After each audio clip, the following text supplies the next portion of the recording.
Hello. Can everybody hear me? Good. Good evening. I have here a note to say something about the heat, but I think that was just me saying something about the heat. So it's hot. Thanks for coming in the heat. I'm thrilled to be part of this panel of esteemed speakers tonight. So the Rev City project has been a long time in the making, and getting to the point where we can use it as a tool for collaborative civic engagement has long been a dream of mine. So this is exciting. So special thanks to Andy Shankman and the entire SHEAR organization for creating the SHEAR Civics Exchange and partnering with the Rev City project. I'm really hoping this can be the beginning of a fruitful collaboration. Before we get started, I wanted to welcome you all to the American Philosophical Society. This society was founded by Benjamin Franklin in 1743. And the APS continues its mission of promoting useful knowledge through research, fellowships, and public outreach. As the United States' oldest learned society, the APS carries on a revolutionary tradition of cultivating and spreading knowledge as a public good. The APS is a historic institution with a modern mission. We honor and engage leading scholars, scientists, professionals through our elected membership and opportunities for interdisciplinary intellectual fellowship, particularly in our biannual meetings. We support research and discovery through grants and fellowships, lectures, publications, prizes, exhibitions, public education, you name it, we do it. We serve scholars through our research library, which is right across the street. It's filled with over 14 million pages of manuscripts, books, graphics. It's awesome. So it's internationally recognized for our collections and their enduring historic value. We also do this through our research centers. We have 4 of them now. We've got the David Center for the American Revolution, which I imagine many of you in this hall tonight are familiar with. We've got our newest is the Center for History of Science. We've got CNAIR, our Center for Native American and Indigenous Research. And we also have the Center for Digital Scholarship, and that's the center from which the Rev City Project was born. So for nearly 300 years, this society has carried on with the conviction that intellectual inquiry and critical thought are inherently the best interest of the public. So we thank you for joining us tonight here in Franklin Hall for Civic Engagement in the Revolutionary City, which officially launches this partnership with the mutual aim of both our societies. So now I'll hand it over to Andrew Shankman. Andy received his PhD from Princeton University and is professor of history at Rutgers University. He has served as the editor of the Journal of the American Republic and is at present president-elect of the Society for Historians of the Early American Republic, SHEAR, and president of the Executive Council of the McNeil Center for Early American Studies. He's the author of Original Intents, Hamilton, Jefferson, Madison, and the American Founding, and Crucible of American Democracy, The Struggle to Fuse Egalitarianism and Capitalism in Jeffersonian Pennsylvania. Yeah, I got lost in your bio, Andy. Anyway, I'll take it from there. So, yeah, good. All right. Botched. Everybody, Andy.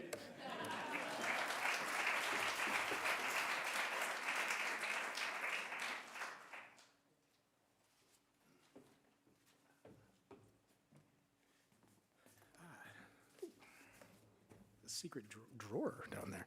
Well, good evening, everyone. It's great to see everybody here, and we're so excited at SHEAR to be in partnership with the APS, the oldest and most venerable learned society in North America. One of the a great French statesman once said the United States was the only society that had gone from barbarism to decadence without passing through civilization. But the APS is the exception, right, to that. So we're grateful that they improve us. Let me talk a little bit about SHEAR and about this initiative of ours. And then the program will be that I'll be introducing 2 wonderful members of SHEAR and 2 speakers in the program, and I'll say hold off on who they are till I introduce them. And they'll come up and talk for a little bit about the idea of civics and the connections between our past and our present. And then they'll go back down, and Bayard will come back up, and he'll introduce the 3 speakers who are going to be talking about some of the great documents in the Rev City project and the way in which they speak to our partnership. And then when those 3 speakers are finished, we'll all come back up on stage and we'll have a conversation. That being said, SHEAR, and I see plenty of SHEAR members. If you're not a SHEAR member, you may not know that our conference is going to start tomorrow down at the Doubletree Hotel on Broad Street, and everybody is welcome to come. So you can hear more and more about the early American Republic if you do that. But SHEAR, prior to last year, was a striving, earnest, and it reigns that, striving, earnest, hardworking, virtuous, scholarly organization, which produced the Journal of the Early Republic, the journal of record for the Early Republic, and was devoted to discussing and spreading and considering all the affairs that involve the period of the early American Republic from 1776 to 1861. That we know that's the early Republic because that's how SHEAR defines it, and so therefore that is the early Republic. It used to be 1789 to 1848, but we changed that, so now it's 1776 to 1861. And we did the things a scholarly organization does. We had a conference, we put out a journal, we did some other exciting things. We began to have a bit more online content over the course of the year, but we did what lots of scholarly organizations do.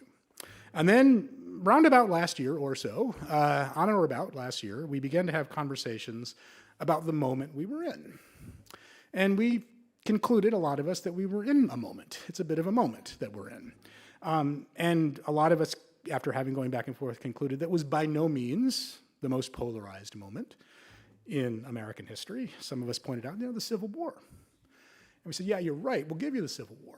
But if you're going to the Civil War, that's not so good either, right? I mean, I'd like to say 1952. So we decided that, maybe it was an obligation for the scholarly journal and the scholarly organization of record focusing on the period of time in which all of the formative institutions of our civic life and civic community were formed and thought about and discussed, and knew a little bit about that, to be more than a scholarly organization, as an organization, to officially try to enter into a conversation, perhaps if we were lucky, even with a few people, to maybe direct and improve that conversation, and discuss the moment we're in, and discuss the ways in which civics and civic engagement and civic ideals, how they have functioned and developed and worked to varying degrees over the course of our nation's history, particularly with their foundational development in the early republic. And that's not something that scholarly organizations do as that much. And so we're sort of hoping to set an example. We're not by means the only one. The parent organization of all of us, the American Historical Association, is getting much more interested in civics under its current president. And I think that this is something that other scholarly organizations will do, but we're kind of in a vanguard here. And in some ways, so therefore kind of reimagining some of the functions and responsibilities of a scholarly organization. We still do all the other stuff. We've got our conference, we've got our journal, all that kind of thing.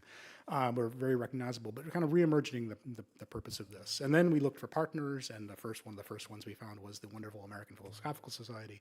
And they, of course, have always been both committed to the public and the past, and to the library and the people. And so this seemed like just an ideal match. And so the result is that we have now got this organization up and running. And I think if I can manipulate this, you'll see up there we have our webpage, which I want to just tell you a little bit about. So you'll see that this is the website for SHEAR Civics Exchange. It's got a wonderful quote from James Madison, which I think is one that speaks volumes. If you go down on the webpage, though, you'll see there's a description there. And then, and this is my favorite part, if you go down to this map, you'll see that the map is interactive. And so if you click on, say, Pennsylvania, if you're a person thinking who is part of a group or part of an organization thinking, I'd like to get involved in civic conversations, and you click on this map, and I've never used this computer before, so we'll see if this works. I bet enter will probably get it done, right? No, it's not getting it done. This is the first, believe it or not, this is the first time in any kind of public, my students, some of them are here, will attest to this, my first time in any kind of public conversation, believe it or not, or presentation where I've ever used tech. I don't use it, ever. This is my first time. No PowerPoint, no computer. So, gentlemen in the back, how do I, or can you, click on Pennsylvania, and we'll go from there. I'm just going to give you directions. Thank you. So scroll down a little bit. So I've clicked on Pennsylvania, and you'll find all of the people in our organization who are part of SHEAR Civics Exchange who are in Pennsylvania. Click on Emma Hart there, because it's a shame. If only we could know what Emma Hart looked like. She didn't put her picture. Oh, there's Emma right there. So if someone will just snap a picture and send it to him, we'll have it up by the end of the night. And what you can do is you scroll down, you'll see here's Emma, here's her contact information. And if you go down even further on the page, you can actually just click on that button there, and you could email Emma Hart directly. And you could say, we're a local library, we're an historical society, we're 20 miles from you, we want to have this, we have this event.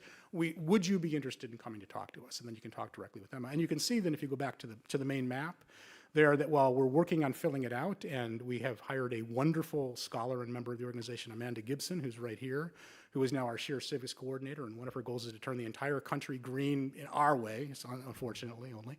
But you'll see that we're now really a national effort to connect SHEAR members and scholars who think about these issues and these questions with any organization or group that would like to find people like us to have these conversations. Could you actually go back to the map itself, just because I think that's really cool? Yeah, so there it is. Green is good. Those are the states where we've got people. We're working on the other ones. Some of those parts are going a little hard, but we'll get there. In fact, no, Ben, you've signed up. Yeah, okay. So we got Texas covered. We've turned Texas green. If hopefully for those of you who didn't know about this, this is something that please. The way to find it is to just go to shear.org. And when you go to shear.org, which is our main organization's webpage, you can't miss how to get to this part of the webpage. It's very obvious and very prominent, and then you can navigate it yourself and find all of these people. So we mean it. We have this beautiful website, courtesy of a wonderful grant from the Luce Foundation, which has launched this with us through its generosity. But it does remain expensive and difficult to maintain all of this. So if anybody is moved to want to give and assist us in this effort, the speakers will probably be pretty cheap and some of them even free, but the effort itself costs. You can, if you go back to the main webpage, which you can do, you'll find it's very easy to donate. We've made it very prominent. Even I can figure that out. I don't have much more to do except to introduce our two speakers. There's one thing I do want to do, though, which is mention a friend of ours. In creating this organization, we've met all sorts of people who SHEAR would not have met before. Well, some we knew Bayard, but we met a lot of people. And one of the things I was really excited about was meeting young people who are very excited about trying to also enter into this moment and speak to issues of civics. And is William, are you here? Is William? Yeah, William, stand up. One of them is William Gow in the back there, who found us through the webpage. Actually, back, I believe, when it was still just a Google Doc, which is really impressive. William is an undergraduate student at Princeton, and I think you've got some of your people are here, right? All the people are here with you. Stand up. This is a group of young people, college students from the area who've started a group called Demopolis. And they're very thoughtful and engaged and talkative. So after our presentation, they're still going to be here. I encourage you to go up and talk to them about Demopolis. It's not just the two of them. There's a lot of young college students in the Tri-County area who are starting sort of civic efforts and initiatives. And we're working with them. And I believe you've actually reached out to some of our civic scholars. So William is going to be here tonight. I think some of your brood is coming to the conference too, which is wonderful. So again, sort of trying to bring in people who we wouldn't normally meet as a scholarly organization and bring them also to our other events and programming. So William is an example of that. Well, all right. So what's left for me to do is my only job, which is to introduce our first two speakers, who really embody what we've been up to. In many ways, when we thought of SHEAR Civic Exchange, what we thought is, well, let's just aggregate and bring together formally all of the work that many of our members are already doing informally anyway. And two of the people who are really doing that are the people I'm going to introduce, who are Joanne Freeman and Nora Slonimsky, SHEAR members, SHEAR Civic Engaged scholars, who are going to be starting to sort of kick us off by thinking about some broad categories. So let me get to that. So Joanne Freeman is professor of history and American studies at Yale. She specializes in American politics and political culture. I've known her for my entire adult life. Her interest is in political violence and political polarization has kind of been one of the reasons why we realized we were in a moment. We thought, oh, that's really relevant again. And she has written two really important award-winning books. The first, Affairs of Honor, National Politics in the New Republic, which was published by Yale. And the second, The Field of Blood, Violence in Congress and the Road to the Civil War. She's also a prolific engaged and public-facing speaker who represents SHEAR in a variety of ways. She speaks publicly as a commentator. She's been featured in the New York Times, the Washington Post, the Atlantic, the History Channel, and has been a political commentator on CNN and MSNBC, and is also readily findable online with all sorts of really good history and civics content. So do look for her.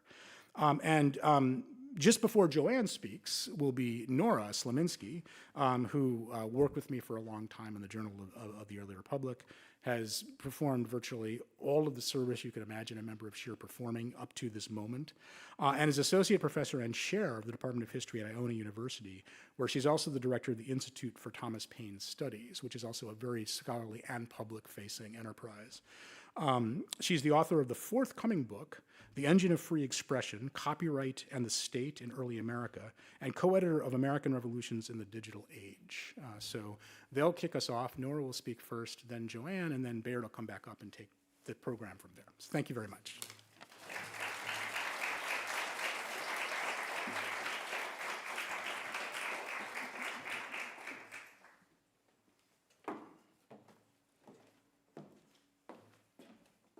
A great day to wear the world's loudest shoes, naturally. Thank you so much to Bayard and the APS for hosting this wonderful program, especially Brenna Holland, who I know couldn't be here, for everything she did to make it happen, and of course Andy for including Joanne and I in these very timely and much needed civic conversations. When we first spoke with Andy a few months ago about how the two new projects at the center of today's events, APS's Extraordinary Digital Archive, the Revolutionary City, and SHEAR's new Civics Exchange website, and of course program, relate to historical knowledge, how it's created, and then shared as widely as possible, Joanne and I essentially saw three big points that might be helpful to consider as we hear more about the examples that Lauren, Christina, and Zara will share in just a few minutes. The digital resources ensure steady access to both historical evidence and expert speakers when they are funded and supported, of course, and in doing so, echo the APS's founding mission to promote useful knowledge. That mission, stretching back to the early 18th century, wow, it was right on the front of everybody when we walked in, can you remember that? That mission stretching all the way back then highlights the intersection of learning and the exchange of ideas and information with civic life.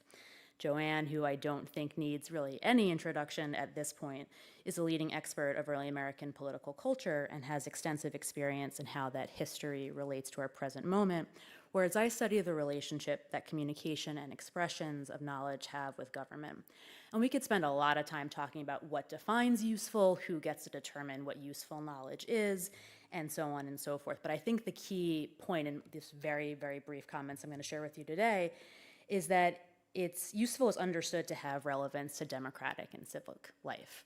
Right, for something to be useful, it's going to have to resonate with people across circumstances, experiences, and their particular point of view. So taken together then, we see how the accessibility of these digital and virtual tools, not only for scholars and public historians, but for diverse and deeply interested audience, right? It's also fitting that this is being live streamed right now, right? So people who are not in this room can experience those conversations firsthand. There are a lot of people that Joanne will speak to in just a moment that also want to engage back, right? That is a two-way, multiple level discussion that happens. And those are important tools in finding and building civic community. At my home institution, I'm a co-PI on a fairly large-scale American history and civics grant, and I've seen this firsthand quite frequently, and particularly in the creation of something called the Digital Civics Toolkit, right? That you have a lot of people out there in the world, scholars, but people who are interested, once again, regardless of their profession or their circumstance, but because they are either residents of the United States or interested in the many complications of that past, want more valuable information and then want to really, again, be in dialogue about it, right? It's not simply scholars putting things out there into the world, it's how people respond back.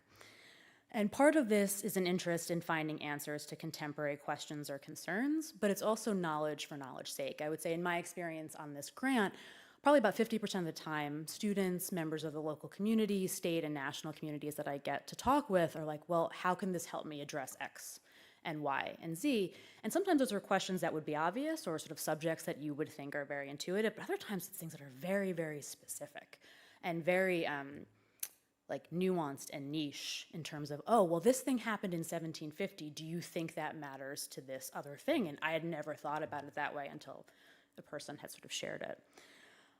But again, it's also just the joy of learning, right? And we hear a lot of times people today, especially once again in our current moment, talking about, oh, well, students don't want to read, or people are so disinterested in those conversations, and I'm just not seeing that.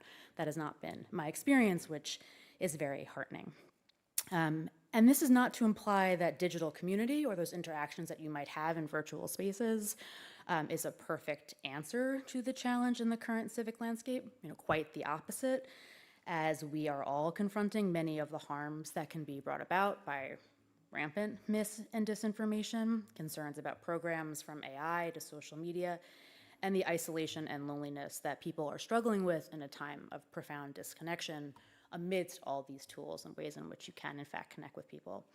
But these tools are in the hands of the user, and that collaboration, sort of taken together, digital tools and public engagement are really significant in building that community, or those communities, right, building them together. In the same way that many of us gathered here today are in the same room and are going to probably chat after and have a great time, that community that we get to experience firsthand is out of reach for many other people, right? And those virtual spaces do provide that outlet for whatever reason people might have to not be able to travel to Philadelphia in the middle of a heat wave in July. So all that is to say is that in the same way, hybrid is an option. It's not the only option. Virtual and digital tools are not the only way to go about this community, but they are a way of putting these three principles that Joanne and I had talked about, which is the accessibility of knowledge, public engagement, and collaboration, into practice. It's not an either or, but all fall under that big tent of promoting knowledge. And I think the result is important for the state of American democracy in the United States Republic, right? Ensuring that it honors its promises and principles by maintaining the progress made while also recognizing the ways in which it's fallen short and taking steps to address and change that. But it also shows how meaningful the work and labor of historians, librarians, archivists, curators, and experts in so many related fields are for the founding and continuing civic need for us all to have access to reliable and evidence-based information, essentially media and information literacy. And I think the SHEAR Civics Exchange, right, is going to speak to that need. It's already starting to do that, and in the same way that the Revolutionary City does as well, right? They address this from two different perspectives, but they are doing very similar work. And also, frankly, it allows people to get under the hood of like how history gets made, right? What happens, how that work functions. And I don't think, again, there's many people who are better at getting under that hood than Joanne. So with that, I will turn it over to her, and she can share more insights about how these virtual spaces also become civic ones. Thanks.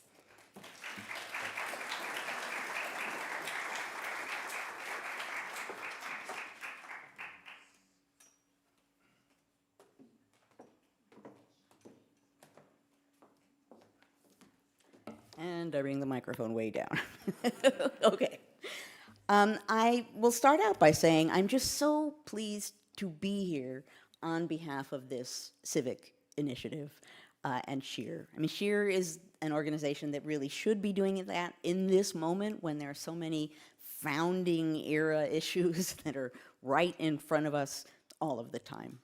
And I want to talk a little bit in the brief time I have here about some of the insights that I've gained in some of the public-minded work that I've been doing in the recent past. So in addition to obviously my scholarly focus and the scholarly work I do, I've been spending a lot of time. I've always been public-minded in my work, but in the last couple of years, I've been spending a lot of time doing live streaming and a variety of different online things, which are an amazing way to be able to reach a lot of people with actual relative ease. And I'm amazed I'm saying that since I am so not gifted technologically.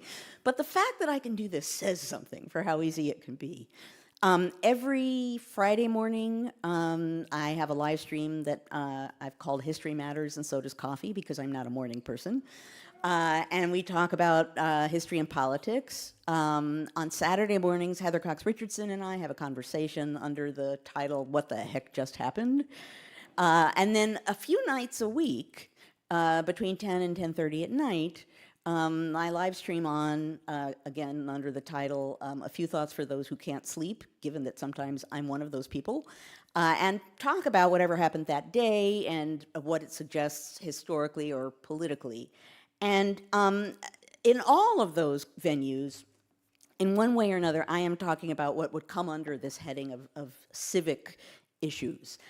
talking about the actual working of democracy, how it's supposed to work, talking about citizenship and what it is, what it can be, what it should be, talking about fundamental rights that we actually have. Just the other day, I actually, I assigned homework. I told people if they came that night and beamed in a few thoughts for those who can't sleep, that we would read through the Bill of Rights together and talk about each right. And like 1,000 people showed up, and we talked about the Bill of Rights. I talk a lot about public opinion, we the people, and these are issues that are not, tricky or cagey. They're issues that should be right in front of us all the time, but right now, they really need to be right in front of us. So what I thought I would talk about would just be some of the insights I've gained from the kinds of people that I've been talking to, some of them in person, some of them online, students, the general public, people in the legal profession, judges and lawyers, politicians, members of Congress, teachers, and more. And I would want to offer you a few of the similarities in what these different audiences really seem to want. Because I think one of the great things about this initiative is going to be that you can have public programs of all kinds, but as Nora was just suggesting, you can do things online, and I'll wind up my comments by coming back to this point, because maybe more than anyone, I am stunned at the power, the reach that you can have by just being in a virtual space and reaching out to people online. So just a few of the things that have come at me based on all of this online and public activity. Number one is people really, really want perspective. And sometimes that comes across as, is this the worst it's ever been? Right? Has this happened before? How do I think about this? And that's every kind of audience that I just named. They all want that kind of insight. Has it happened before? How should I be thinking about this? Linked to that is, again, obvious, actual historical facts. Actual history, right? That historians are qualified to say, hey, look, we have the receipts, we have the facts, we have the documents, we have the artifact. You're going to see great examples of this when I'm done speaking. The power of objects and documents and manuscripts in communicating real ideas and facts about history as it has unfolded in a way that, again, the historians are the most gifted at offering that kind of insight. People also need to and want to understand the back history for things like suppression and repression and exclusiveness, and all of the ways in which we, the people, is being defined in an ever-shrinking circle by the folks that are in power right now. Historians have the power to say, and I think it's important to say, what we're seeing now, individual pieces of what we're seeing now are not brand new, right? So historians can't say, oh my gosh, this is unprecedented. Much of it is precedented. But what's distinctive is the ways in which those things are coming together now, and the way in which the folks who have power are gleefully, aggressively deploying them with a disregard to the actual working of democracy. There's a kind of perfect storm moment that we're in, but it's important for historians to communicate. This is not the birth of, fill in the blank of the bad thing happening right now. The way that this is happening matters. And history can teach us, can teach the public, what's different about now, and also what in this current moment has grown from where we've been before. I think it's also important to communicate with the public, and this will sound kind of Pollyanna-ish, and I don't mean it to, but I'll explain it momentarily, is the idea of hope. And by that, I don't mean sort of gleeful, glib, like, it's all gonna be okay, because I would not be the person who would say that to anyone. But I also don't think doom scrolling and assuming that it's all over is helpful to anyone. And if there's one thing that historians can communicate to the public, it's contingency. It's the fact that things aren't inevitable. It's the fact that we don't know how things will turn out. And that's always true, and that remains true. And what that means is in any given moment, and in this moment, things might go horribly wrong, but we may be able to make things better. And the only way that the latter happens is if we realize that in this moment, things are contingent, and that equals hope. And as I was just actually commenting before standing up here with Nora, we were both saying one of the things that gives us heart is the fact that, 10:30 at night, like literally before I'm going to go to bed, and the secret, which I will reveal, is sometimes I'm literally just wearing the t-shirt that I wear for pajamas. So like, I'm literally about to go to bed. This is not fancy in any way. But there are, and it's not every night, and it's not at a set time. Routinely, there will be 1,200 people who will instantly show up because they want to be there with other people processing and thinking about what's going on. And that's another vitally important point. I think that, and that's true if you're meeting in person, and it is true in ways that I wouldn't have understood before the recent past.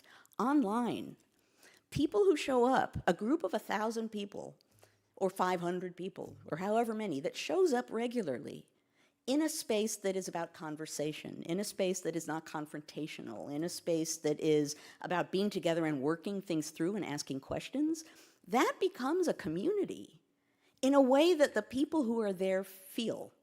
And I see that in their comments. They know each other.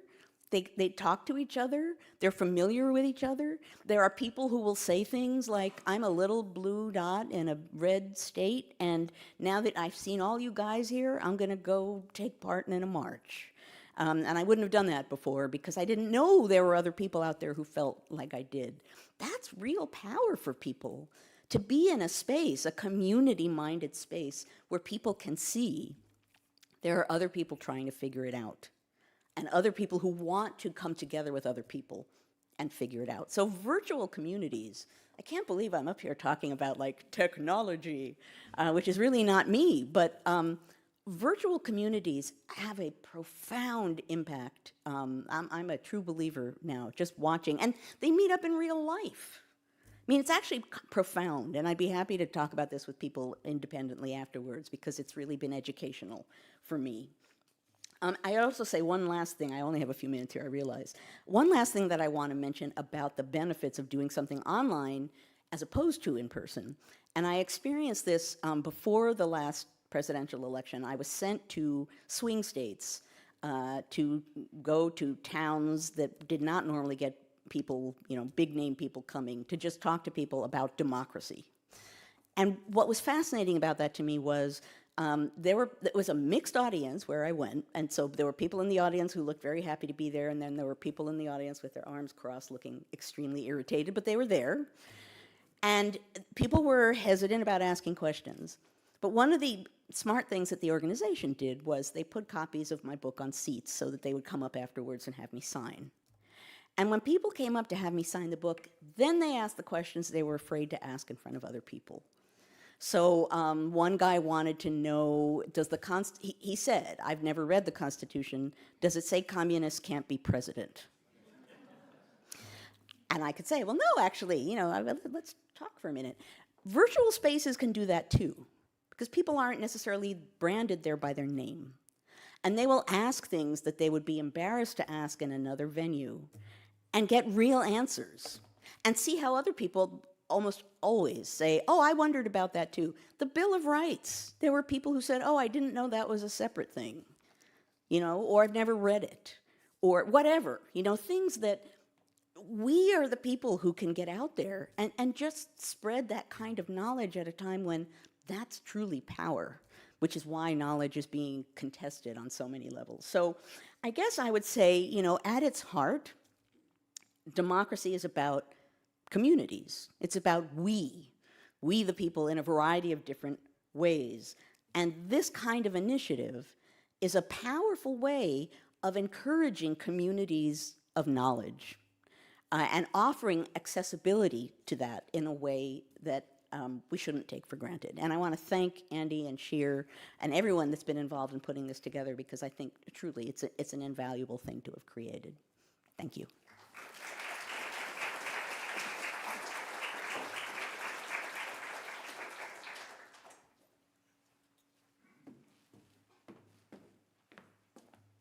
It's me again. my colleague told me that I need to stick to the script tonight because I often go off script and I ramble. I did such a good job with that with the introduction that I forgot to introduce myself. So I'm Bayard Miller. I'm the Associate Director of Digital Initiatives and Technology here at the APS. Among the many things that I do, one is run the Center for Digital Scholarship, and then I've overseen the Revolutionary City Project for the past 6 years, which is a very long time to be working on a project. So I should start by thanking my colleagues at the APS and our partner organizations who have worked tirelessly on the Rev City project over the past 6 years. I especially want to point out Sabrina Bocanegra, David Nelson, and Yumi Shiroma. This is the digital projects team at the APS who have done a fantastic job on this project. So before I hand it over to Lauren, Christina, and Zara, I'm going to give you a quick background on the project, but I'm going to try to keep it short. I'm going to stick to this script, as I was told, to try not to veer off topic. So I'm going to start by saying that I'm not an early Americanist and by no means an expert on any of this content. I, first and foremost, am an archivist. In fact, only one person on our team has been an early Americanist. And it's because of this that we needed to find others who could help us along the way. This project, the Rev City project, started in 2020 when we got seed money from the IMLS to convene a group of stakeholders. These were educators from high school to university, archivists, historians, digital humanists, tribal representatives, even historical interpreters. We engaged them for a series of discussions on how to build out a digital project that would provide access to the documentary record, engage different communities, and highlight Philadelphia's unique role in the revolutionary story. So working with a full team of stakeholders was completely brand new to me. In cultural heritage work, building projects like the Rev City usually means zero time and zero resources to talk to anyone, let alone have a sustained conversation. So you're sort of forced to assume and then just build. And of course, I thought that I knew what users wanted, how they'd engage with our material, and how to build a digital library that people would actually use. So this experience was extremely humbling, and I quickly saw the hubris in the thinking that my way was the way to do things. In fact, it was quite the opposite, actually. So I learned over this experience that collaborative development, it's hard. It can be kind of exhilarating, but it's also ultimately deeply rewarding. Taking direction from our stakeholders and working alongside the Historical Society of Pennsylvania and the Library Company of Philadelphia, we built out the prototype that would become the Revolutionary City Portal. And also along the way, we sort of developed a set of 3 core goals. And the first is to break down institutional barriers to the documentary record that by building the largest known resource of documents written to, from, or about Philadelphia during the years 1763 to 1804. Talk about hubris. Use this as an opportunity to enhance existing metadata, dive sort of deep into the documents and surface narratives of those traditionally marginalized to the sidelines or completely written out of the historical record. And 3, find a way to create a resource that could become a useful tool for civic engagement. So after 6 years and a lot of hard work, here's where we stand. We've got nearly 8,000 digitized manuscripts, totaling over 76,000 pages. That was a milestone we hit right before the 4th of July intentionally. Sabrina's idea. We've got up to now 11 partner institutions, and that's growing. We're going to continue to grow that. So hopefully we've got like 3 more on deck, and then hopefully it just keeps growing from there. And this is a big one. We've had over 77,000 users since our official launch, which was last year. The project's been open since 2020. We sort of developed an active beta, but 77,000 users is a lot for us. This is our most used digital project since we founded the Center for Digital Scholarship back in 2017. So all this means that now we have a good amount of material to focus back on our third goal here, which is civic engagement. Because let's be honest, when we see something like this, we all need to take a moment and think about what these statistics mean for our society. This is a crazy number. It's a slightly outdated. It's from a presentation I did 2 years ago, so I assume it's only gotten worse. I don't think it's gotten better. But these sort of numbers lead to what I think would be younger generations becoming sort of not even younger generations, but people becoming agnostic, apathetic, or perhaps worse, openly hostile to the past, which leads to disturbing quotes like this. This one I saw during some research about a presentation, and I was very troubled by it. If 52% of people ages 18 to 34 no longer believe in democracy, then we're in a lot of trouble. And the need for intervention is quite clear. And I am not naive to think that this digital project that I have going on can save democracy or, do a lot, but it'd be silly not to try, right? We've got all these documents, we need to try to do something, we've got community. So, where I lost my spot. Great. So after losing a round of funding and in honestly like a moment of complete defeat with this project, we came up with our pyramid for civic engagement. Thank you, David. Each layer of this builds upon the one before it. Each is essential. So providing access to document comes first and foremost. Then transcription sort of opens them up in an unprecedented way for access. Content, we develop that to show people what sort of stories these documents can tell. And finally, we engage the public in several different ways. So for Rev City, we've got what we call a three-pronged approach: mass digitization, digital and community engagement. Three. So first, we need to continue digitizing as much material as we can. So we developed several years ago without grant funding. We're like, let's just do a mobile digitization unit. So we sort of found some under-resourced institutions, and we said, we're going to come over, we're going to set up a scanning station, we're going to scan all your documents. You're going to be part of this project now. So we did that. People were like, yeah, come on in. So that was awesome. And that's ongoing now. Also, innovative digital engagement has been core to this project from day one, and the top request from those shareholder conversations was transcription, because as we all know, reading 18th century handwriting is a specialization in and of itself. Our programmer, David Nelson, built an in-house automatic transcription platform, and we started training our own models. We did that through other community engagement, transcribathons, transcription events, all the like fellows, interns helped out with this. So soon, we're going to run it across the entire portal, and once that happens, every single document that goes in there will be fully keyword searchable. So then over the past 2 years, we've been developing content that has been both engaging, relatable, and relevant, as you were talking about earlier. As we see with these documents spotlights here, these are just some examples of the work we do. Document story maps, these were about sort of Quaker women's lives during the Revolution, all told through documents. We're also exploring new ways to engage readers. So for the first time, we've started serializing narratives. We've been drawing on Yumi Shiroma's work with the Jasper Yates papers. This series follows Yates in real time as he travels from Philadelphia to Pittsburgh and back again for a treaty council. And during this time, it's sort of tracking the shifting and often fraught relationship between settlers and indigenous nations along the way. It is truly a fascinating story, and I encourage you to sign up to see how it unfolds. We send this out sort of on the exact date that the document was written from Yates to whoever. So they've been going out. We're going on our third installment. So we build all these multiple access points because we're attempting to engage several communities at once. But if we learned anything from our stakeholders, we can't and we shouldn't go at it alone, which gets to, it says look at slide. Great. So we have a sort of three big communities that we're trying to engage. Scholars, like many of you, it's our baked-in audience, integral to our success. You're the ones that we need to start counting on and bringing into this project. Community, we develop all sorts of public events and programming. Educators, actively coordinating them through events with public schools locally and sort of bringing teachers from all over the country to the APS. And then the ongoing question of capturing the younger generations. This, I think, is the hardest audience to reach, or at least it has been for us. But they're definitely out there, but we just have to meet them where they're at, in classrooms, public events, and through organizations, which I found, and I hope many of you know these organizations, like Made by Us, which was founded, just quoting them, to unleash access to history and civics education for young adults with credible resources from a nationwide network of cultural institutions.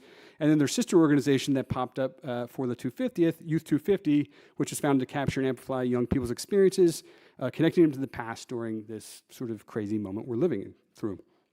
And then this one should just go without saying. Educators, they're our main line for youth engagement, and they have a really, really hard job right now. So, we can make their lives easier. We can provide them with resources to teach evidence-based history and get students engaging with the past in meaningful ways. Our education team, led by Kathy Person, has done such an amazing job at reaching educators where they're at, but also bringing them to Philadelphia. We've got two huge, this is an NEH-funded project, a Landmarks project, two huge groups of educators that are going to be coming through over the next 2 weeks for sort of deep immersive training with the Rev City portal and documents.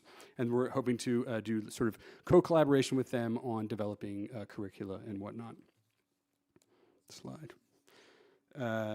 So the future of Res City, this project was born with the 250 in mind, but it certainly doesn't end there. It'd be a big waste of time if we did that. But we're committed to building a resource of long-lasting value, and we'll steward it as long as technology allows. But we're also an active research library, and we've got a lot of other projects outside of this project. You might think this is our only project, but no, we've got a whole host of projects.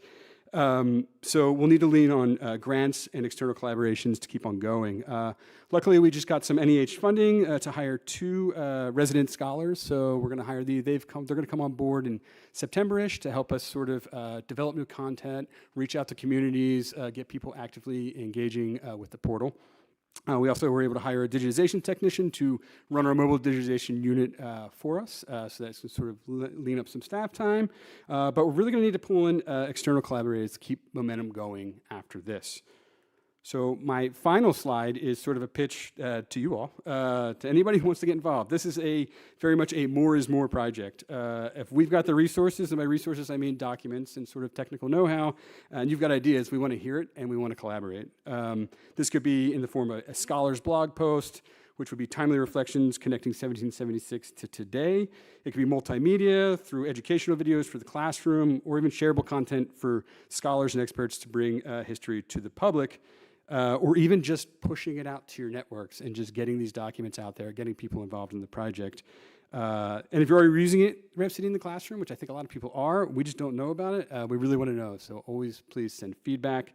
I'm going to end there and just leave with this. I always use this at presentations, but I mean it. It's about collaboration, and if we all start working together, we can sort of hopefully start making a difference. Now I'm going to read some introductions. This is the harder part, as I showed you with my introduction to Andy. So anyway, kidding. So first off, we've got Lauren Duvall. Lauren is an associate professor of history at the University of Oklahoma. Her research focuses on women, gender, and families during the era of the American Revolution. She's the author of The Home Front, Revolutionary Households, Military Occupation, and the Making of American Independence, which was awarded the Society for Military History's Distinguished Book Award for first book, and was a finalist for the 2026 James Kirby Martin Book Prize. She's also published an award-winning article in the William and Mary Quarterly, and her work has appeared in several edited volumes on the American Revolution. Her research has been supported by fellowships from the Kniel Center, the New York Public Library, the New York Historical Society, the David Library of the American Revolution, the Massachusetts Historical Society, and the Karsh Institute of Democracy at the University of Virginia. After Lauren, we're going to call up Christina Snyder, who is the McCabe Greer Professor of History at the Pennsylvania State University. Snyder earned her A.B. in anthropology from the University of Georgia and her Ph.D. in history from the University of North Carolina at Chapel Hill. Her research focuses on North America, and especially the Southeast from the 16th to the 19th centuries. Snyder is the author of Great Crossings, Indians, Settlers, and Slaves in the Age of Jackson, and Slavery in Indian Country, The Changing Face of Captivity in Early America. That's on my bookshelf today. These books received a wide range of accolades, including the Francis Parkman Prize, the John H. Dunning Prize, the James H. Broussard Prize, and the John C. Ewers Prize. Her research has been sorted by the ACLS, the McNeil Center, the National Humanities Center, and the John Simon Guggenheim Memorial Foundation. Last but certainly not least, we have Zara Annis-Hanslin. Did I butcher your last name? Yeah, good, all right. Associate Professor of History and Art History at the University of Delaware, where she's also Director of its Museum Studies and Public Engagement Program. She works on early America and the Atlantic world with a focus on material culture and public history. Her award-winning first book, Portrait of a Woman in Silk, Hidden Histories of the British Atlantic World, was published by Yale University Press in 2016. Her new book, The Painter's Fire, A Forgotten History of the Artists Who Championed the American Revolution, has been featured in Smithsonian Magazine, USA Today, and the Wall Street Journal. An avid public historian, her work has appeared in Time Magazine, Mount Vernon Magazine, Colonial Williamsburg's Trend and Tradition Magazine, and the Washington Post. She often works with museums on exhibitions, including the reinstallation of the early American wing of the Philadelphia Museum of Art, creator and co-host of the podcast Things for Things, the history podcast where things matter and stuff happens. I like that. But according to her children, the only cool thing on her CV is that she served as material culture consult for Lin-Manuel Miranda's show Hamilton, the exhibition. So with that, I will bring up Lauren. Thank you.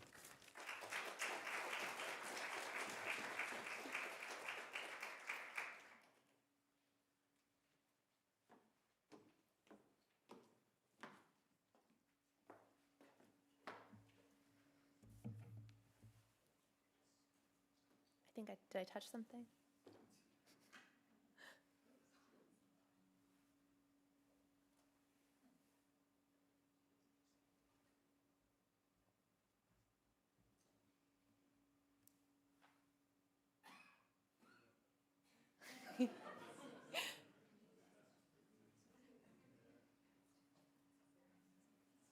Should I try to do it, or are you doing it in the back? Okay.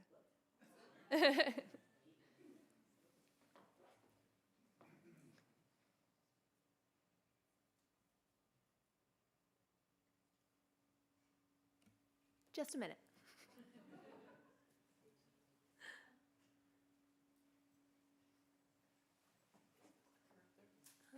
Yes.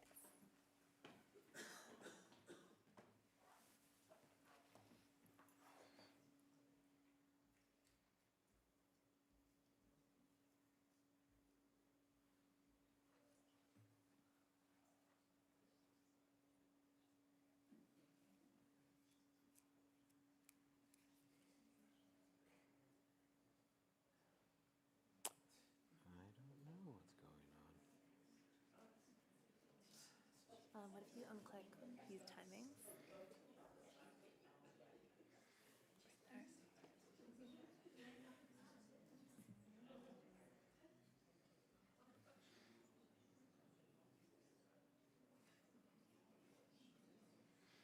Give me a second. Okay. Let me restart.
Okay, and he'll you up. Okay, amazing. All right, thank you for bearing with us during that. So thank you all for being here. I'm delighted that you could all join us for this conversation tonight. And I'm really thrilled to be part of this event. And I'm really grateful to Andy and to Bayard for the invitation to participate, because I think this is a really important initiative, especially in this 250th moment, when it feels like candid, curious, and honest engagement with the past and all of its complications, all of its nuances, is vital to not only understanding the history of the nation's founding, but also for understanding the role of civics in our democracy. And resources like Rev City, like the new SHEAR Civic Exchange, make that possible. Slide, please. So the document I'm here to discuss tonight is a letter from 15-year-old Philadelphia Quaker Deborah Norris to her friend Sarah Wister in January of 1777. And obviously this portrait of Deborah is from much later in her life. But before I dive into the letter, I do want to just say I think it's quite fitting that given that we're here tonight to celebrate the launch of the Civics Initiative, that we hear from Deborah Norris Logan, who I know will be familiar to many, many people in this room. She was a historian, a diarist. Her recollections of the revolution in Philadelphia were essential to some of the earliest histories of the war. And slide, please. And as a 14-year-old, she was actually one of the first people to hear the Declaration of Independence read aloud in July of 1776. Her family's house on Chestnut Street, where Deborah lived with her widowed mother and her 3 brothers, abutted the State House, or Independence Hall, as we now call it, where she recalled around noon on that day, she distinctly heard the words read to the people from the steps. And her recollection of that event is, I think, quite telling, right? Because far from mythologized patriotic accounts, through Deborah Norris Logan's eyes, the reality of that moment seems a bit more ordinary, a bit more cautious, to use a Philadelphia term, a bit grittier, right?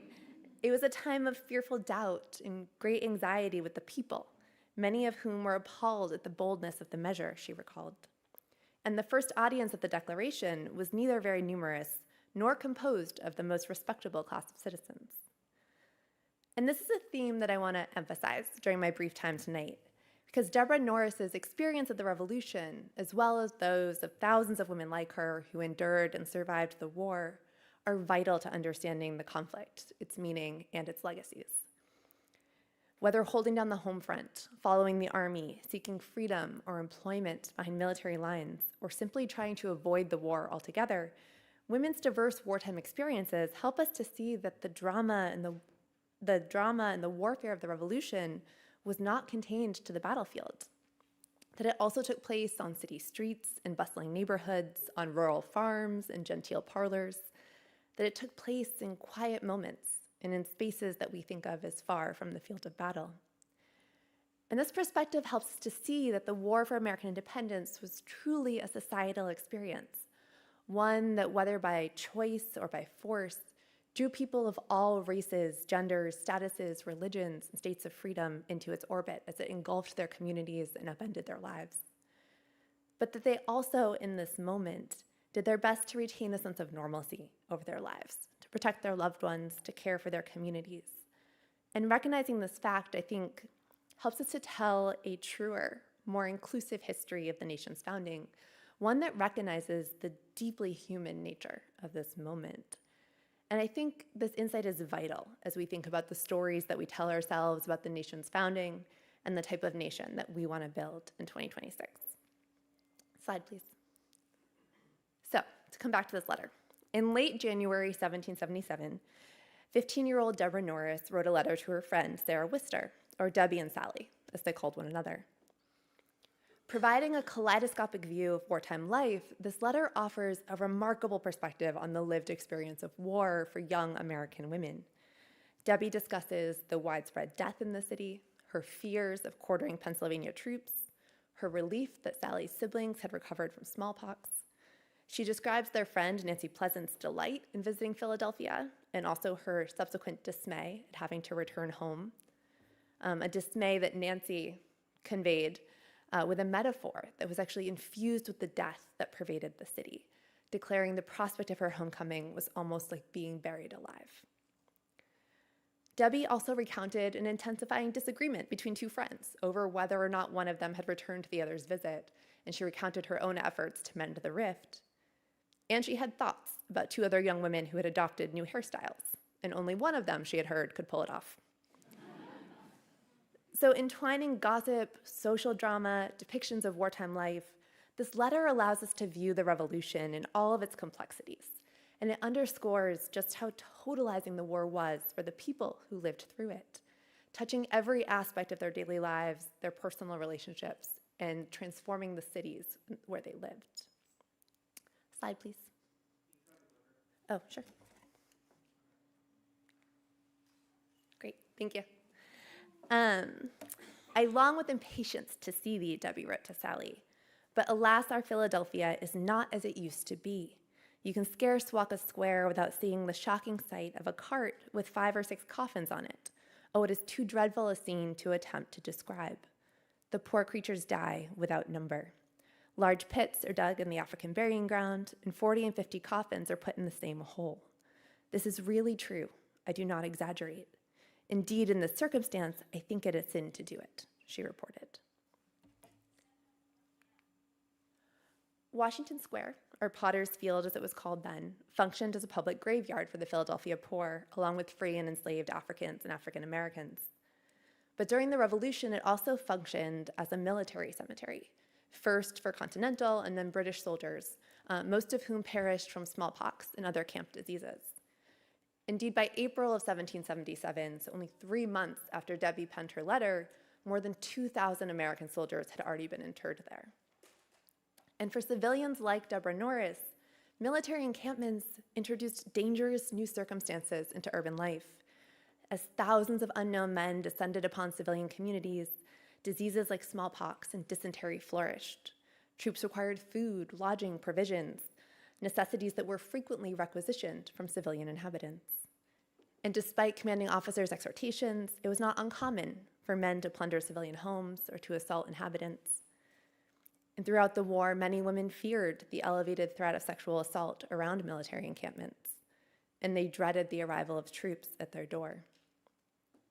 Indeed, in the same letter where she described the mass graves of the American soldiers, Deborah reported, "Soldiers are quartered on private families. This is a great hardship. We have as yet escaped, and I hope we shall. But I will drop this mournful subject, though my mind is full of it."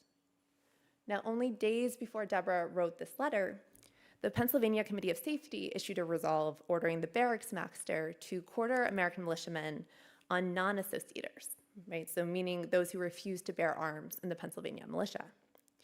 And as religious pacifists, Quakers had not only refused to fight, but most also refused on principle to pay the substitute fee, right? Placing them squarely in the crosshairs of this act. This wicked resolve is particularly levied against Friends, Philadelphia Quaker Sarah Logan Fisher lamented in her diary, declaring it an act of violence almost too great to bear, as they are men of very little principle, under no discipline, and so intolerably dirty that in even the cleanest of houses, the stench of their dirt is great enough to cause an infectious sickness. And I think this is an important moment to contemplate, because it reminds us both of the varied responses to the war and the ways in which revolutionaries sometimes had to compel obedience to their rule. Yet at the same time, it also highlights how diverse women, at times begrudgingly, were essential to the fight for American independence, even as they resented the war's intrusion into their lives, into their households, as they feared its implications for their families. And this is a theme that recurred again and again throughout the war. When the British captured Philadelphia 9 months later, and I know this is New York, but I couldn't find a picture of Philadelphia, in late September 1777, Deborah Norris continued to have a front row view of the revolution. The British Army transformed the State House into a prison for Continental prisoners, as well as a barrack for the Royal Artillery, who paraded in the State House's front yard 3 times a day, right next to the Norris house. Deborah recalled climbing up on the rooftop of her mother's house in November of 1777 to watch as the British burned houses throughout the surrounding countryside to create a barren perimeter that they could more easily surveil. And throughout the occupation, Deborah recalled later in life, the women of Philadelphia brought linens, bandages, and food and drink to the prisoners in the State House. although in practice, many Philadelphians also dispatched servants and enslaved laborers on these errands, preferring to remain indoors and away from the army. Now, as it would come to pass, the Norrises did end up quartering officers of the British Army. The family was initially spared due to the resourcefulness of Deborah's mother, Mary Parker Norris, who rebuffed Lord Charles Cornwallis's first request for quarters by insisting that her widowed state and her 4 children would make it impossible for her to stay in her own house with such a numerous train as comprised his lordship's establishment. And indeed, this is a strategy that Quaker women throughout the city used to great success during the British occupation. As war descended upon their neighborhoods, they often consulted with one another, they traded tactics, they collaborated to keep their families safe and to keep soldiers out of their households. Deborah recalled that Cornwallis behaved with great politeness to her mother, said he should be sorry to give trouble and would have other quarters looked out for him, then withdrew that afternoon. Still, lodgings were scarce in the city, and the reprieve did not last long. The Norris family soon had to take in officers of the artillery, as well as 2 of Lord Howe's secretaries. And like many Quaker women in the occupied city, the Norrises slowly befriended the British officers quartered in their homes and their neighborhoods, even as they held firm to their pacifist beliefs. And in particular, the Norrises became friendly with, I went too far, sorry. The Norrises became friendly with a British Lieutenant Norris, who had been introduced because of their shared surname. He was, according to Debbie, sociable and polite. And living together, sharing space, helped British soldiers and American civilians to bridge the political gulf that divided them. Indeed, as Deborah reflected years after the war, many officers felt that living among the inhabitants, speaking the same language, made them uneasy at the thought of acting as enemies. And many civilians felt the same. Deborah recounted the story of one Philadelphia family who initially, in her words, formed a terrible idea of the blustering British soldier quartered in their house, but then soon became, quote, so pleased with him that Captain Scott was quoted as authority by them upon every occasion.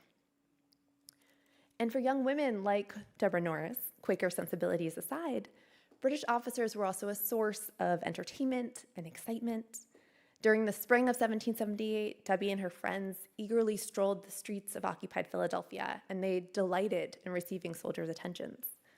We have not forgot our old fashion of pinching when anything remarkable occurs and we cannot conveniently speak, Debbie wrote in a different gossipy letter to Sally. If I happen to get a bow at the same moment, I'll receive a smart pinch from Sally, a different Sally, which often occasions me to return it by the next opportunity. And Deborah Norris's experience of the revolution, I think, really underscores several key aspects of the conflict that are vital for our own practice of civics in 2026. Most of the events I've discussed tonight took place just around the corner from Independence Hall. Yet Deborah Norris's wartime experience looks quite different than standard textbook narratives that center the debates of the Continental Congress or the outcomes of battle, although both certainly had implications for her own life. Juxtaposing the horrors of war with the drama of teenage friendship and the thrill of flirtation, topics that were all equally important to her, Deborah's recounting of life in wartime Philadelphia offers us a glimpse of the revolution that is more human, more personal, that is at once more mundane and more complex. One in which diverse people came together despite their differences, who in the fraught, unprecedented moment of war and occupation endeavored to take care of one another, to nurture their communities, and to make their corner of the world a little better for themselves and their neighbors. The War for American Independence was a formative event in Deborah's life. As an adult, she continued to reflect on the Revolution and its legacies. She was the first female member of the Historical Society of Pennsylvania, founded in 1824, to gather and protect materials related to the founding to Pennsylvania to the nation. She believed deeply in the Revolution's ideals and celebrated the politicians who drafted the Declaration and orchestrated the political break with Britain. But she was also very proud of her own contributions to the effort, as well as those of her fellow Philadelphians. She took pride in how her community had responded to the unprecedented circumstances of war, occupation, and revolution. And her recollections of the war were an invaluable source for historians Alexander Garden and John Fanning Watson, Her letters to them underscore the vital role that women played in the fight for American independence. She endeavored to present an honest picture of wartime life. She did not shy away from complicated, messier parts of the conflict. She did not hesitate to share anecdotes that presented a more nuanced vision of the founding. She did not try to bury these complications in founding mythology. Similarly, neither did she villainize the British. Rather, she attempted to draw nuanced human portraits of the officers and the soldiers who had been such a large part of her own wartime experience. And in viewing the revolution through Deborah Norris Logan's eyes, we gain a broader sense of what the revolution was and what it meant to those people who lived through it. And in this 250th moment, as we consider our own relationships to the founding era, to the lessons that we want to bring into our classrooms, our neighborhoods, our communities, I think Deborah Norris Logan offers us an important example, both for ourselves and our students. Enthusiastically preserve the past, engage with history in all of its complexities, strive to do good for your community, and have a little fun with your friends while you're doing it. Thank you.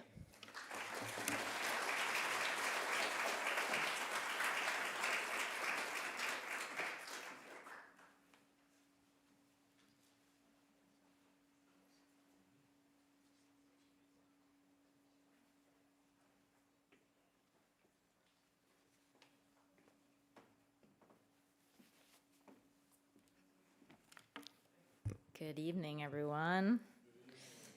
My PowerPoint is less fancy than Lauren's, but so thank you so much for inviting me. I really appreciate the APS hosting this event and Dr. Shankman for asking us to speak about these documents. This is one of the most fun things that we get to do as historians, and I think it really, in teaching, always sparks the curiosity of the undergraduates and their desire to be, their own detectives in this historical process.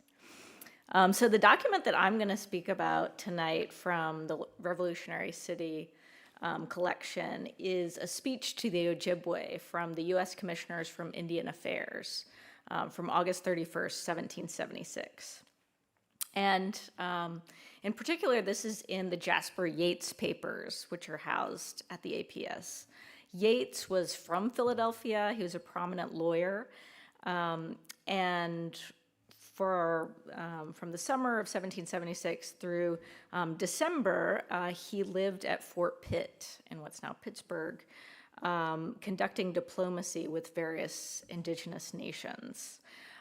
So as I'm going to talk a little bit about the document tonight and also unpack it a bit and put it in a broader historical context to think about what relationships were like between Native nations in the United States and also what that tells us about our current historical moment.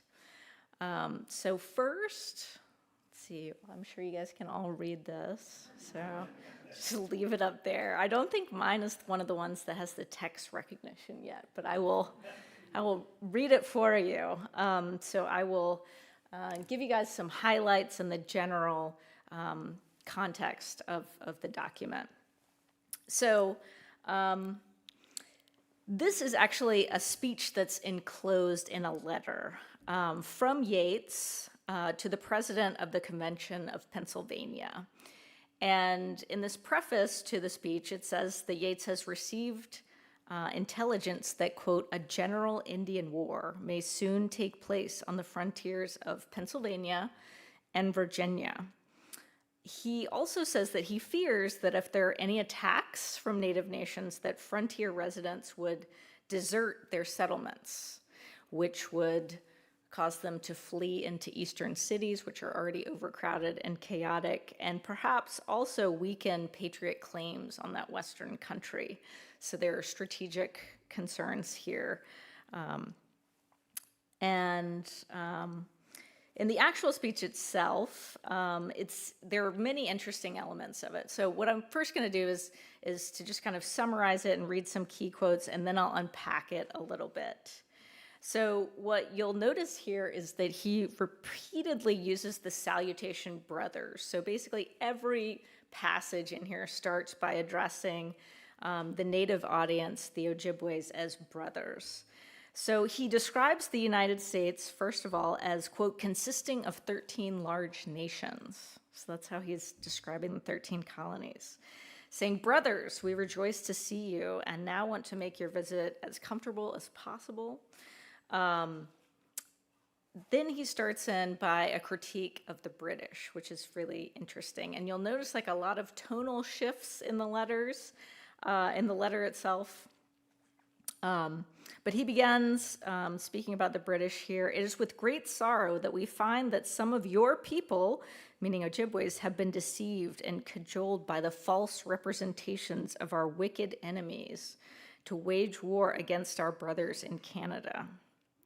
Brothers, they told you the king over the great water was strong and we were weak. But he also says, to paraphrase, if that were the case, why would soldiers from 4 different overseas nations, and also you, native nations, be asked to assist Great Britain? And then there's an interesting part here, which, let's see if I can kind of point it out.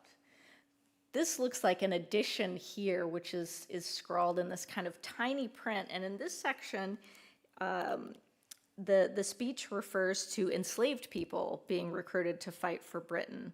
And here he's speaking about the king saying, quote, he has deceived them who have joined him.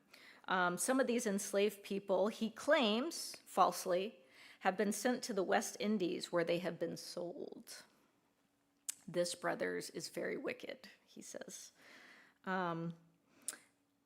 Here is where we see the larger point that Yeats wants to make here. You well know that we never asked you to join us, but always told you that we were able to beat these wicked people ourselves, and advised you to sit still that your own women and children may receive no harm. So this is a veiled threat, right? Sit still so your own women and children can receive no harm. But here comes the more overt and graphically violent threat. Brothers, we are desirous of living in the strictest peace and friendship with the red people, meaning native people. But if they strike at us, it will be like a small child stabbing a big, strong man while asleep. The stroke will awaken him. He will arise, take the knife from the child, cut off the child's head, and throw it away where it will never be heard of. I don't know what kind of children's story this is, but it's extraordinarily disturbing.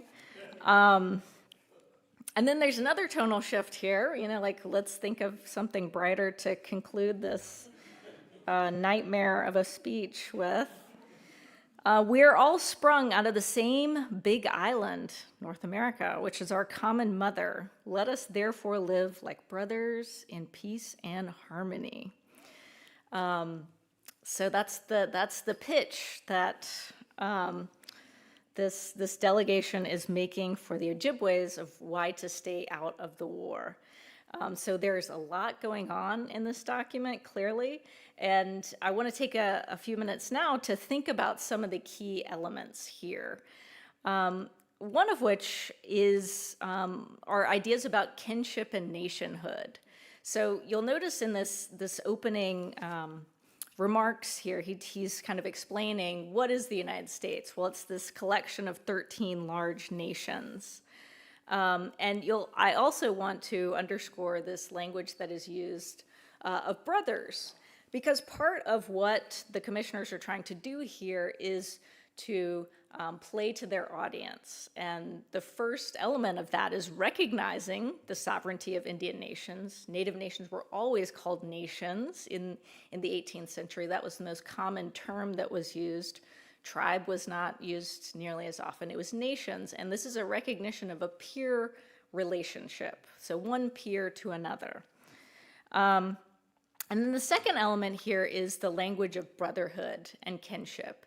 And to kind of fully understand this, one thing that we have to note about the context is that kinship is really the font of Native identity, particularly in the 18th century. Kinship helps organize society in terms of their government, their legal structure, the ways that they make war and peace. It's integral to everything.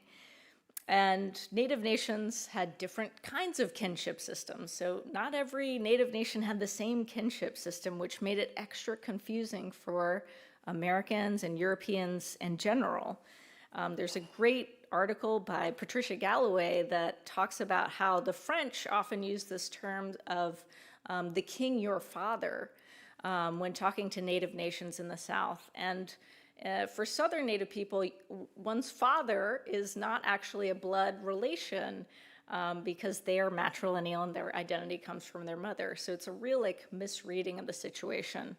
But to go back to the point I want to make here, the commissioners here are trying to invoke these ideas of kinship and use the language of their audience to make intelligible arguments. One thing I wanted to do for context is to give some Native side of the story. So we can see the commissioners speaking to a Native audience here. And there are other kinds of documents that we can look at to see Native people speaking back. So this is a document from a few years later. This is a speech that Nancy Ward, who at the time was the head of the Cherokee Women's Council, to U.S. treaty commissioners in 1781. And this is what Nancy Ward says. "We, the women of the Cherokee Nation, now speak to you. We are mothers and have many sons, some of them warriors and beloved men. We call you also our sons. We have a right to call you so because you are the sons of mothers and all descended from the same woman at first. Why should there be any difference among us?" So this is an instance in which you can see more of a hierarchical relationship here. Ward is trying to invoke the kind of authority that parents, and particularly mothers, which are very important in Cherokee society, which is matrilineal, to the younger generation, to sons. So one thing that I would point out about these kinship terms is that they're very situational, and the way in which they're deployed is supposed to send different messages. So at least by the U.S. treaty commissioners, what they're trying to do is to invoke that language of being a peer as opposed to an authority figure in the way that you see Nancy Ward doing. Okay, another thing that I want to point out about the document is the role of race and of colonized people who are living in North America when the revolution breaks out. So when the commission invokes this idea of enslaved people fleeing to fight the British, what he's talking about is Lord Dunmore's proclamation, which many of you probably know about. This is a proclamation that the Virginia governor, John Murray, the Earl of Dunmore, made in November of 1775. He encouraged enslaved people in Virginia to free themselves, escape to British lines if they were working for patriot households. So initially, a few hundred enslaved Virginians escaped following the proclamation. That number reached about 800 by a few years later and formed the core of what was called the Ethiopia Regiment.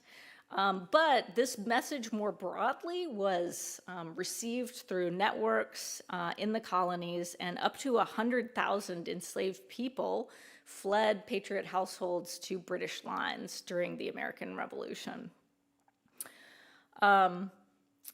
In terms of Native people themselves, I mean, I think one thing that Lord Dunmore's proclamation brings out is how complex the American Revolution is, and the ways in which that different people use their own ideas of freedom and autonomy during the confusion of wartime to seize their own freedom or to pursue their own goals.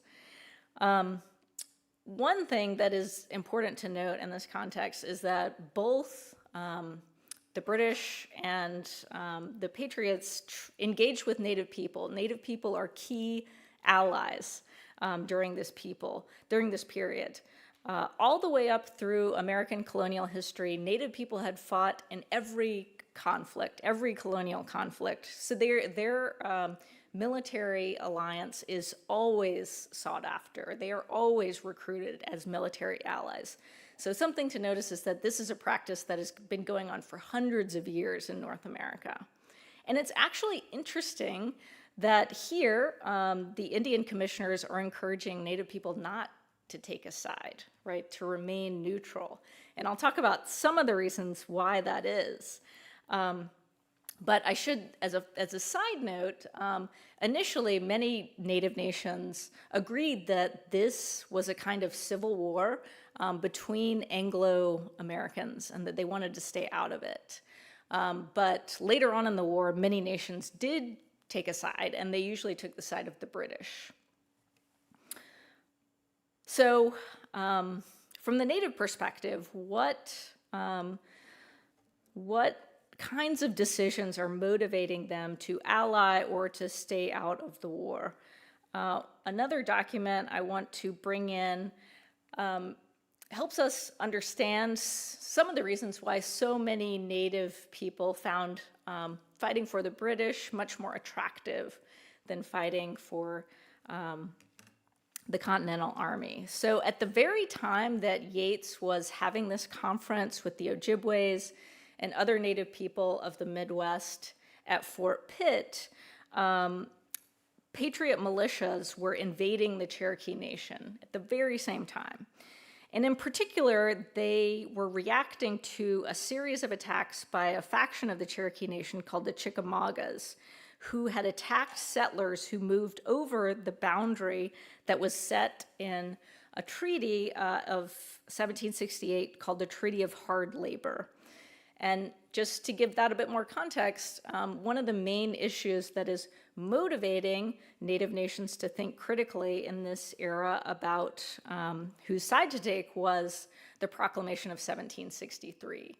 And the British, as a global empire, had a vested interest in maintaining a line between settlers and Native nations.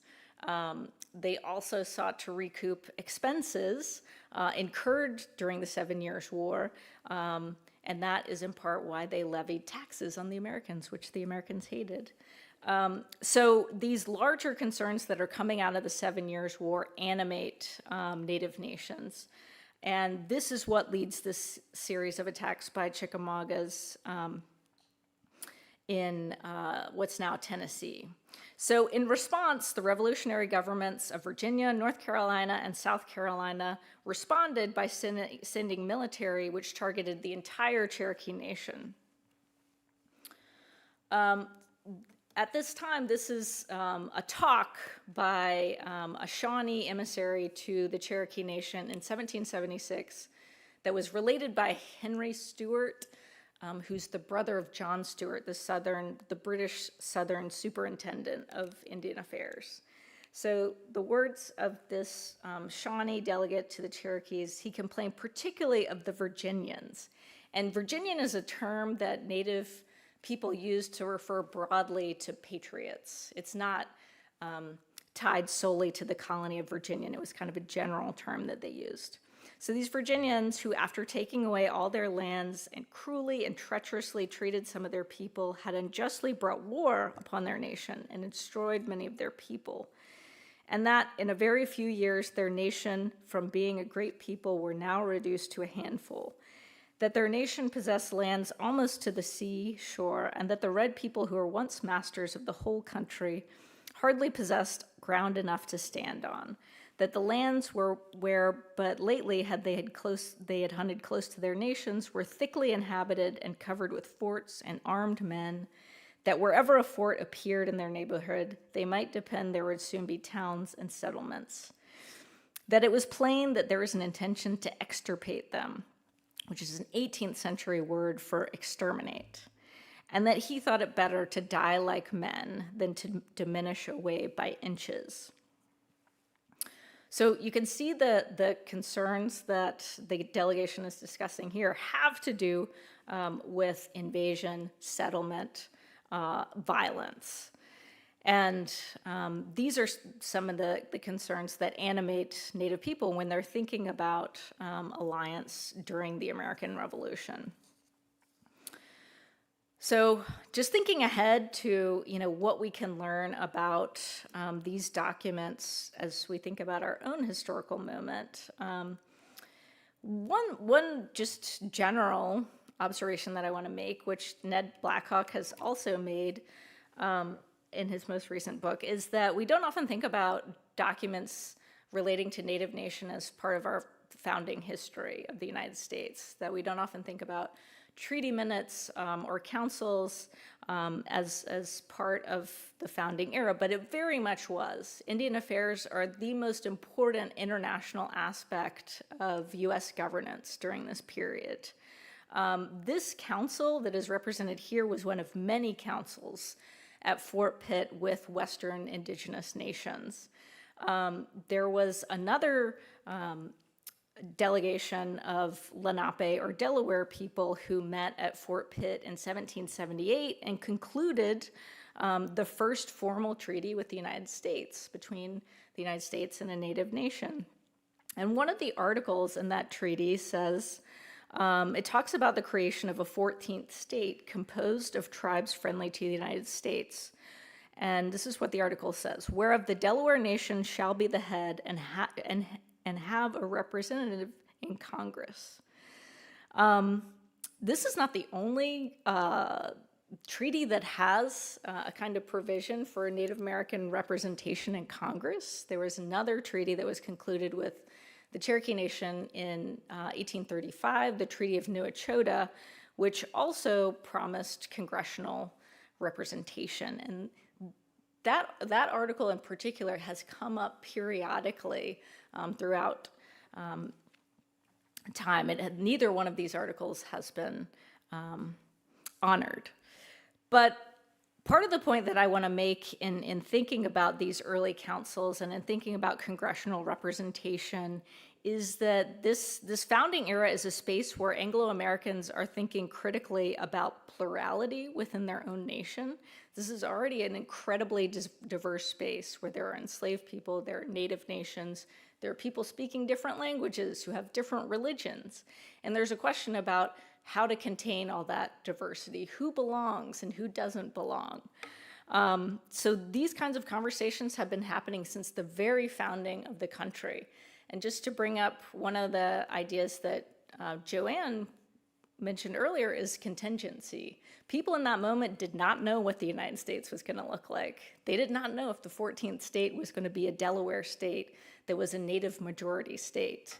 And we don't know either what's going to happen in the future, right? So one of the ideas that I want to leave everyone with today is this question of dynamism, of who's part of the United States and who isn't, and what does it mean to be an American? Something that is always up for discussion. Thank you.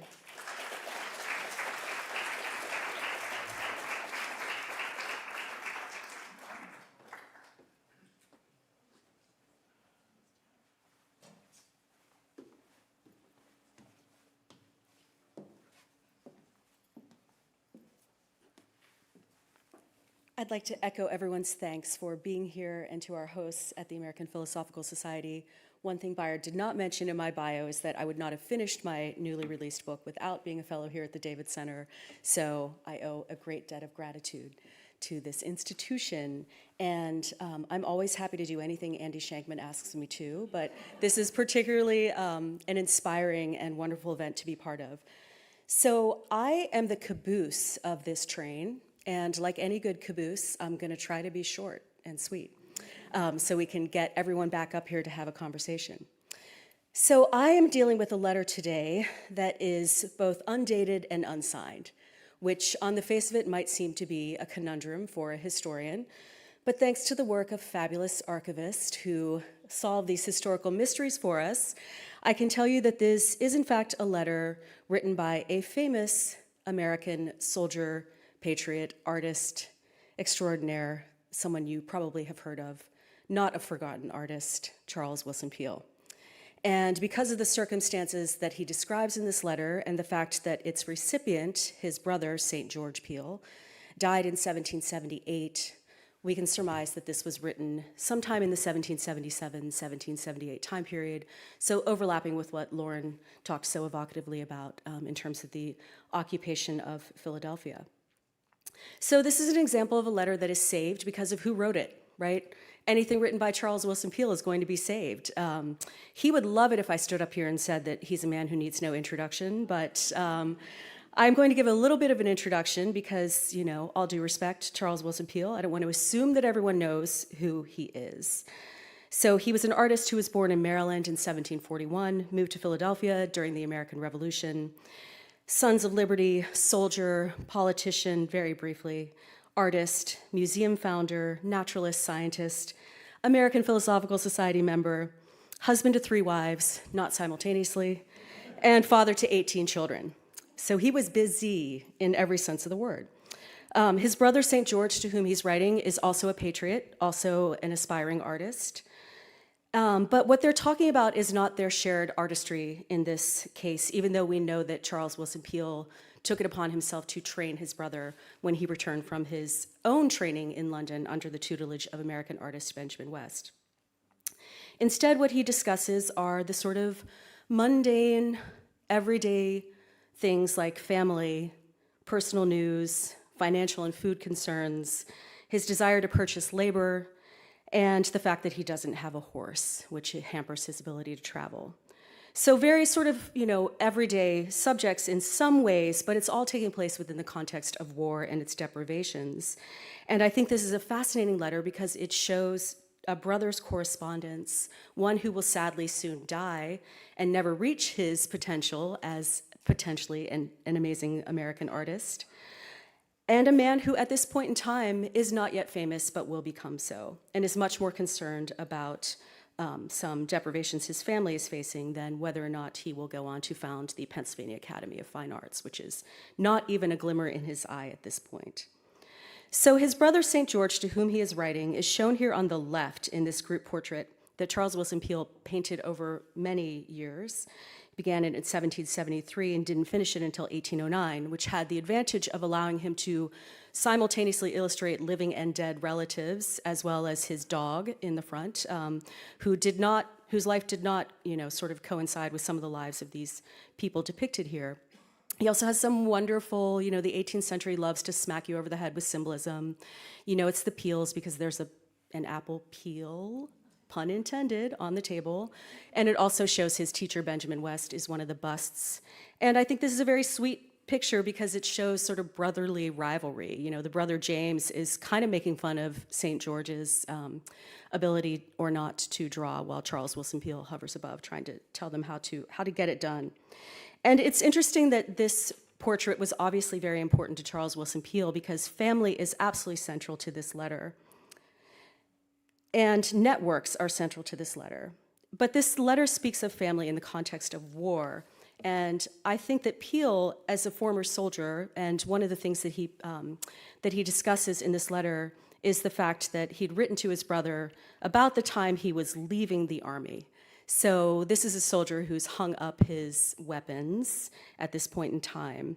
And he's very aware while he's writing this letter that death could come at any moment and that they are living in a time period where death could come at any moment. His sister, Elizabeth Digley Peale Polk, is pictured here in the lovely miniature on the right, which was not quite this blue when it was created. This is sort of how time has diminished it. But I love this miniature because unlike most of Charles Willson Peale's portraits, she does not have an egg-shaped head. So I think that is fantastic. But there's a poignancy to this because this miniature was done in 1770, and by the time Charles Willson Peale is writing to his brother St. George 7 years later, this sister of theirs is dead. Her husband also died in battle, killed by the British in 1777, and when he died, he was carrying this miniature on his person. And Charles Willson Peale wrote to his brother St. George, asking him to retrieve this picture, a watch, gold buttons, etc., for the children who were now orphaned of his deceased sister and her husband. But it was also war that catapulted Charles Willson Peale into an entirely different level of fame and fortune as an artist, and I should say proficiency. Practice makes perfect. He will eventually go on to paint nearly 60 portraits of George Washington, This is one of his first. This was commissioned by John Hancock in 1776, and it shows George Washington in his Continental Army regimentals, which I'm sure Peale was well aware of the political symbolism of, since he had earlier painted a highly symbolic, steeped in Whig ideology portrait of William Pitt, the Earl of Chatham, very unfortunately dressed bare-chested in a toga, which was not well received by its recipients in colonial Maryland and Virginia, but shows that Peale is someone who is thinking about political ideology and what painters can do with it. And in fact, it was a really good choice of Peale to decide to not hang up his practicing artist hat when he hung up his soldier's one, because this picture pretty quickly was duplicated into a print series. And I will say that it's always a package deal with Martha, aka Lady Washington, who again does not look familiar to you. This is not Mobcat Martha, right? That the old Lady Martha that most people think of her as being. And Charles Willson Peale had in fact been commissioned by John Hancock to paint them as a pair, which I think is a wonderful reminder that women are integral to the political culture of the Revolutionary era, just as they are integral to the daily demands of war and occupation. And it's popular when something gets made into a print. It's even more popular when amateur artists, imitation being the highest form of flattery, copied it themselves. But the highest form of flattery does not always lead to the highest form of art, because this is what someone in Pennsylvania decided to do with that.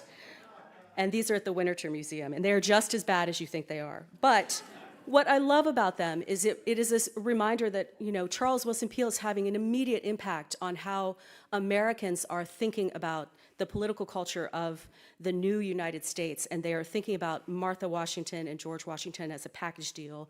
You all know this is very much standing in for King George and Queen Charlotte almost immediately. So one of the other things that Charles Willson Peale mentions in his letter, in addition to the fact that they are under deprivation, he's resigned from his commission, is that he doesn't think he can go to visit his brother as soon as he'd intended to, because Rachel approaches her time of laying in, and as we're situated, my presence is more necessary than if we were in the city. So they're out in the country. He's worried about her, rightly so. She eventually has 11 children, 7 of whom survived childhood. And one of those who did not survive was Margaret, who died in 1772 of smallpox. And here you see one of his more famous portraits of Rachel weeping, which is the sort of informal title for Mrs. Peale lamenting the death of her child. And when Peale displayed this later in his museum, he had a curtain over it with a trigger warning, albeit a poetic one, but saying, don't look at this if you've experienced the death of a child and don't want to have that grief strike you again. And so I love thinking about this letter in the context of this painting, because he is thinking about the physical well-being of his wife and children, and that is what is keeping him by her side in this time of unusual inability to travel freely or to have access to the type of healthcare that they would have had in the city of Philadelphia. But the other thing he mentions in the letter is his desire to purchase a black boy to wait on him, and in particular one black boy who spoke French, which he thought would recommend him. And there are all sorts of reasons this might have been the case, whether it is the access to French art treatises or dealing with French-speaking officers whose miniature portraits he might paint. We don't know the name of this boy, I don't think, but what we do know is that the Peales, by the time Charles Willson Peale wrote this letter, already did have some people of African descent in their household. And even though Charles Willson Peale would back Pennsylvania's Gradual Emancipation Act in 1780, he was a slaveholder. And at the time he's writing this letter, the year before, in 1776, he had taken Lucy and Scarborough Williams, a mixed-race couple, as payment for some portraits that he painted, along with their baby Moses, who'd been born the year before. And I think that the story of Moses' family is a reminder of the complicated states of unfreedom that have defined our national experiment almost from the start. So Peale freed Lucy and Scarborough 6 years after the Gradual Emancipation Act, but he kept Moses de facto enslaved for another 16 years. And eventually, Moses joined Peale's children in working to create Peale Museum displays, including reconstruction of mammoth skeletons. Once emancipated, Moses was employed by the museum, and he became noted for his keen ability to create profile portraits, such as this one of himself, or silhouettes on the mechanical physiognomy trace used at the museum. So this letter, though, opens windows into worlds far beyond those of the Peels, whether white or black, in terms of the family and Revolutionary era Philadelphia. It also reminds us of other artist soldiers, other enslaved artists, the disruption as well as promise the revolution brought to people and to people's homes, not just in North America, but around the globe. And here, to conclude, I'm going to show you an image created by another artist soldier and another man who was, like Moses Williams, born into slavery and yet managed to carve out a professional artistic career for himself. And that is Prince Dima, who's North America's first identifiable enslaved portrait painter, who painted the portrait you see on the right of his enslaver, Christian Barnes, in Massachusetts. Christian Barnes very improbably sent him to London to train with a professional British painter in Benjamin West Circle. And so unbeknownst to them, Prince Dima and Charles Wilson Peale were operating in very parallel lives throughout this revolutionary era. And yet, unlike Charles Wilson Peale, Prince Dima has only started to come into the public eye since the year about 2015. And I would dare say that the fact that he was once enslaved and his race has a great deal to do with this. I think his portrait is also a reminder that Charles Wilson Peale and Prince Dima lived in worlds where violence is shaping the politics and the domestic situations around them. Because if you're looking at the portrait of Christian Barnes and wondering what's wrong with her chest, it's that a bayonet was stabbed through the heart of the portrait when Patriot soldiers came to seize the house and its contents to give over to the use of General Henry Knox and his wife Lucy, when the Barneses, after a series of terrifying events, including the only time we know of that a horse was tarred and feathered in the Revolutionary era to send a political message of threatened violence to them, fled the country and joined the Loyalist diaspora that traveled from Nova Scotia and eventually to England. And so a reminder that, when we think about the beginning civics of our nation, it's not always civil, and that sometimes patriots are the ones enacting the violence. I also think, though, it's a wonderful reminder that we can go to a museum and we can see the archives in a museum and we can see museum things in an archive and vice versa. And so it won't surprise anyone who knows me that I took a letter and made it into a presentation about art. But I do think that, this is a legitimate concern, and there are worlds within these words, and there are worlds within these images. And I think it's a wonderful reminder, not just of the creative spirit of people who together fought the revolution, but it's also a reminder that we need to look to museums and archives in collaborative ways, and that we should be speaking to one another. That's another collaborative endeavor we should constantly be trying to make. And on that note, I'd like to end by giving a plug for a recent publication by the American Historical Association in the American Historical Review called 76 Objects, which was designed in part as a pedagogical tool. It's written, I promise you, in a non-jargony, non-academic style, and I know that because I was one of the guest co-editors. And it is a wonderful look at how we can understand the revolutionary past anew through things. So with that, I will say thank you for your attention, and I'm so excited for this civics endeavor to be started. Thank you, Andy.